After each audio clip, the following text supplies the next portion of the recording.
UBI coupons. So robots, tech are going to disintermediate humans, especially manual laborers. So Elon's trying to create Optimus Prime, his robot. So he wants 100 million robots out there by, I think it's 2035 or something like that. So basically, anyone with a manual job is going to be disintermediated. And eventually, with tech and robots and etc., each government will be forced to do a universal basic income where every adult will get £500 a month, £400 a month, just to cover basic living costs. They won't just be freebies. These will be time expiry coupons, i.e. digital digipounds, but issued. So it'll be like, hey, here's £400 or £500 a month, but you can only spend it here, here, and here. You can only do it on groceries, clothes for your kids, blah, blah, blah. You can't use it on alcohol or petrol or whatever. And if you don't use it within a month, it expires, because remember, this is programmable cash. Lockdowns. BBC announcement, hey, we're now having a surge in ICUs, blah, blah, blah, COVID. We're now in lockdown. And you can only go grocery shopping within half-mile radius of your house. But because money is now programmable, your money will only work within half a mile of your house. You go to Tesco's, which is 1 mile away from your house, purchase denied, you're outside of your band. Also, you've been flagged up to the local authorities, and you're now going to be fined because you broke lockdown protocol. I mean, how scary is that? Your money will not work because you've just been temporarily geo-fenced. If you're an anti-vaxxer and you don't have the jabs, guess what? You're no longer allowed to travel internationally because you're going to be jeopardizing the world, and you will only be allowed within your village or local town because all of a sudden your money will be geo-fenced, and again, your health insurance, your taxes will go up because you're a dirty anti-vaxxer, all that. Yeah, let's not go into that. Anyway, so yeah, geo-fence money, restrictions, no jab, no UBI. You probably smirk at this. I promise you this will happen. If you're not a model citizen, you will not get your UBI. And the government loves having the populace feeding out of their hand. That's what they want. They want people completely dependent on the state. They don't want people like me who are trying to shrug off the state. I'd much prefer to be in a position where I can just piss off the UBI. I don't want it because, or just use it for my groceries. I don't know. But yeah, but the crazy thing is, going back to that sheep picture, remember me getting the wool? Control is one thing. That one prize that they want is this dystopian control. But the other thing is the income. Any guesses on how they can turn all of this into a brand new multi-billion pound per year income stream?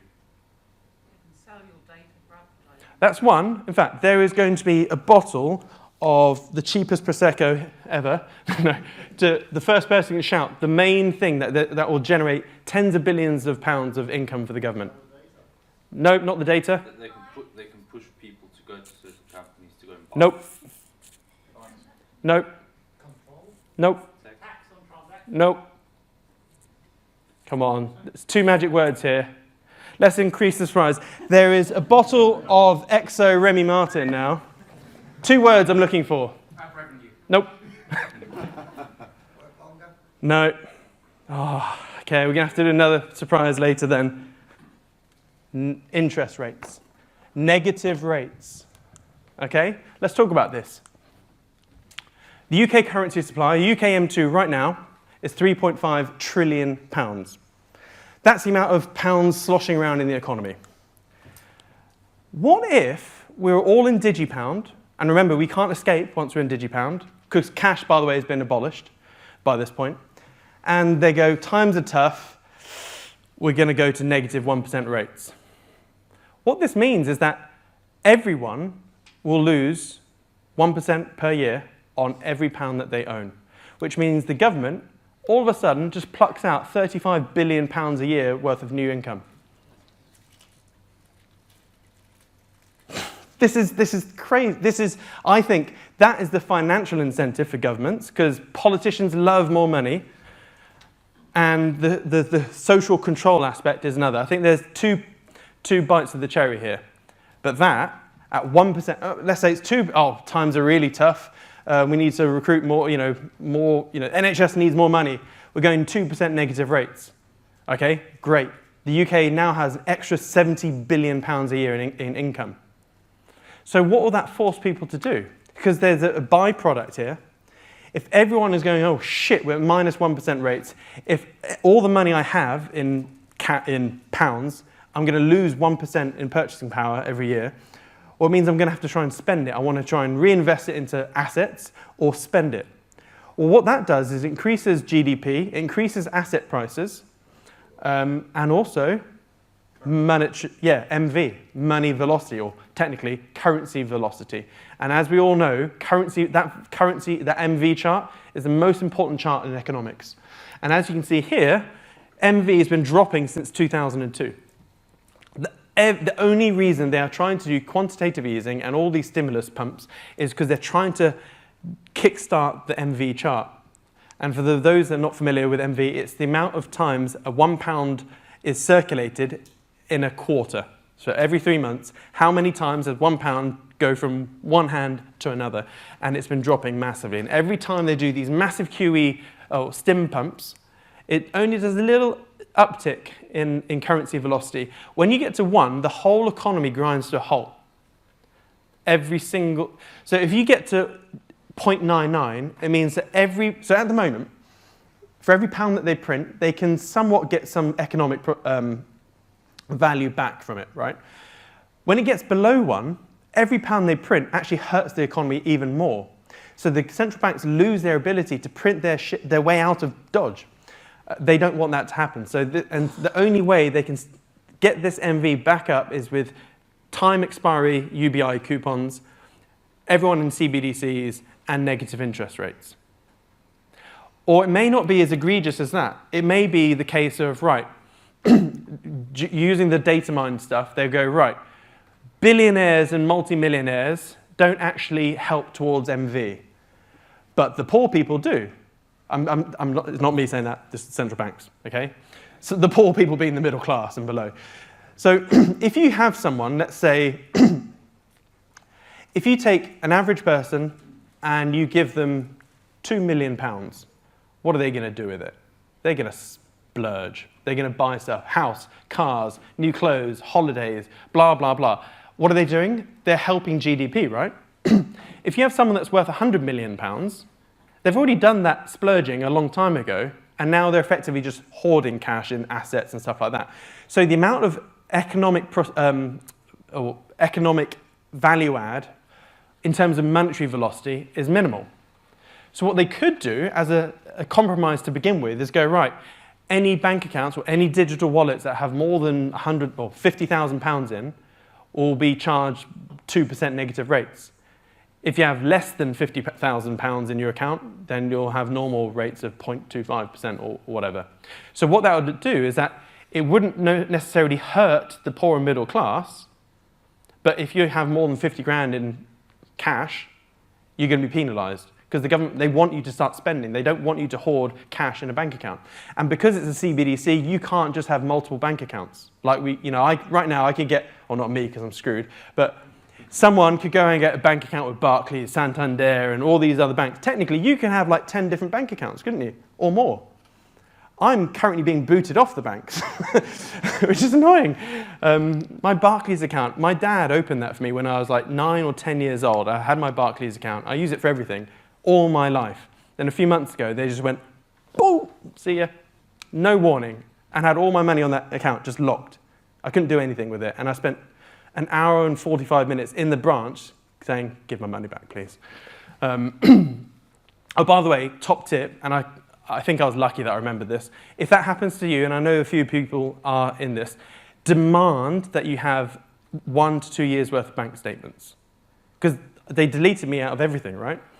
And I had to kick off. I was like, I basically told a white lie and said, look, I'm trying to buy a house right now, and my mortgage provider needs all my bank statements. So I'm going to be homeless if you don't give me my bank statements.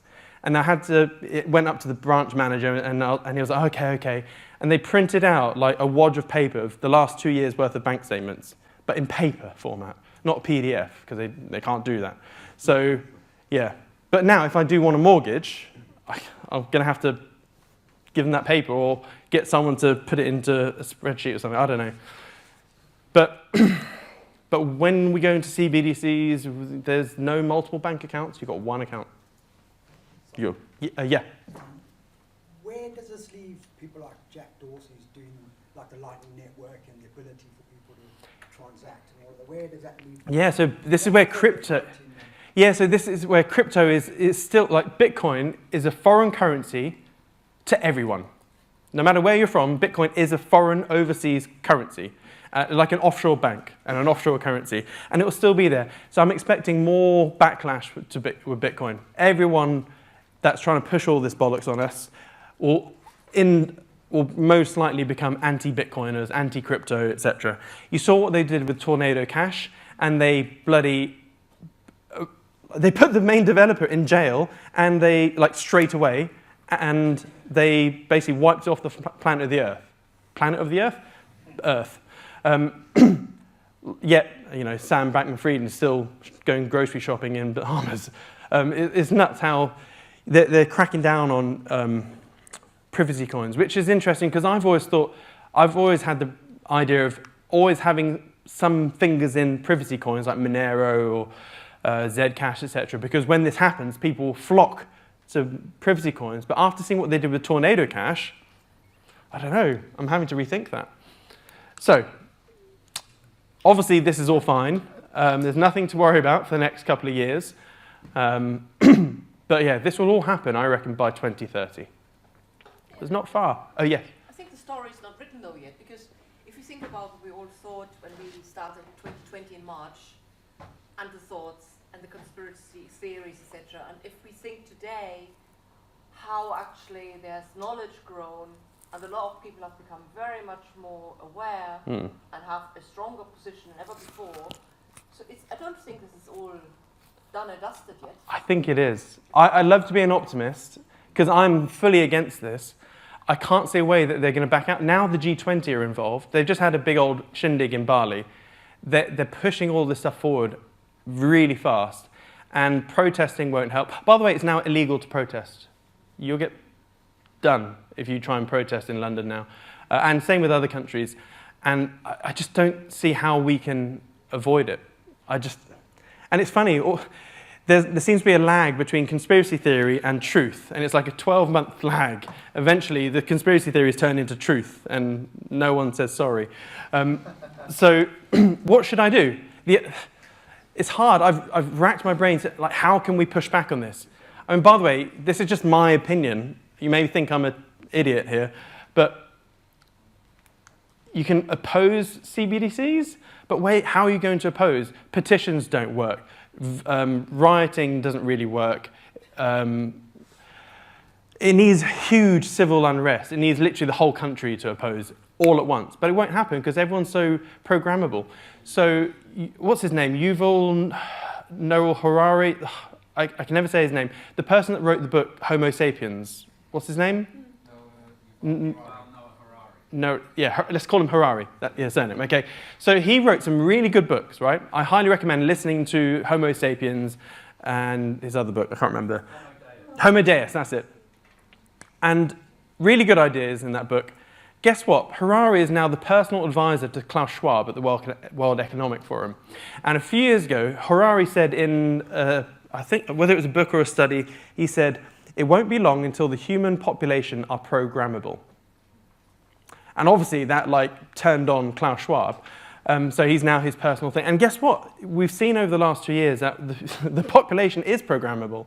They can indoctrinate us. So I don't think the masses will oppose CBDCs, because they'll come with incentives like, hey, get your CBDC, your DigiPound wallet, and get a £1,000 bonus. I don't know. Everyone, yeah. Anyway, I would keep some wealth in crypto. Personally, I'm trying to keep any liquid net worth I have in crypto and roll with the punches. So could we save the questions for the end, if possible? Just write them down, because we'll have a big Q&A. Try and keep some wealth in crypto. As you see legislation changing, you'll have to pivot with it. But if you have stuff in crypto now, before they get full optics, they won't know what you have moving forwards, unless you've been doing it through Coinbase, at which point HMRC already knows what you've got. I would look for countries opposing it, but I think that's going to be very limited, the amount of countries. And any countries that are opposing this, and they'll be labeled under the axis of evil and stuff like that, probably be like Syria or something.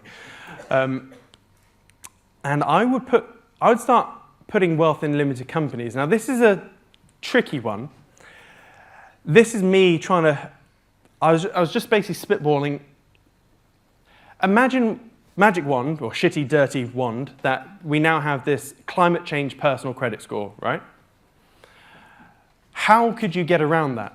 And I think there are ways that you could circumnavigate it to begin with.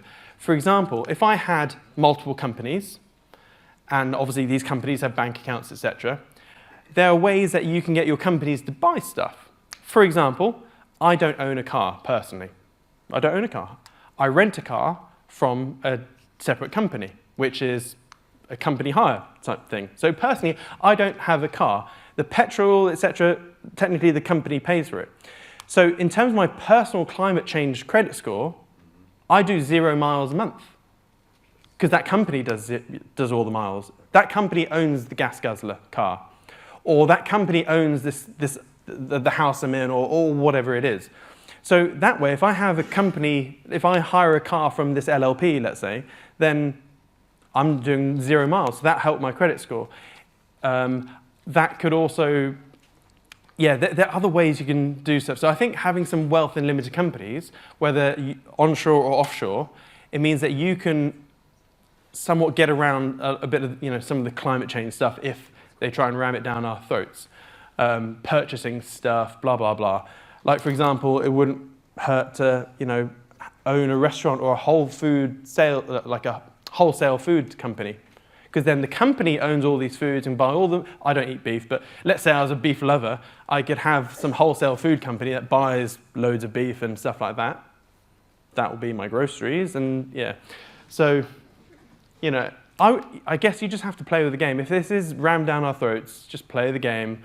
I'll have a very small amount in CBDCs that pay the taxes, the general bits and bobs, so I look like an average person. I could buy some solar panels, make me look even better on this credit thing. I don't know. But I've always had the world's worst personal credit score in terms of, the credit score? My number's always been around 300, 400, always. I can't borrow any money from a bank or get financing or anything. It's really hard for me to do that. And so when it comes to this sort of credit score, it's going to be even worse. So I want to get ahead of that curve. But at the end of the day, don't lose sleep over it, because you'll look like me. Yeah.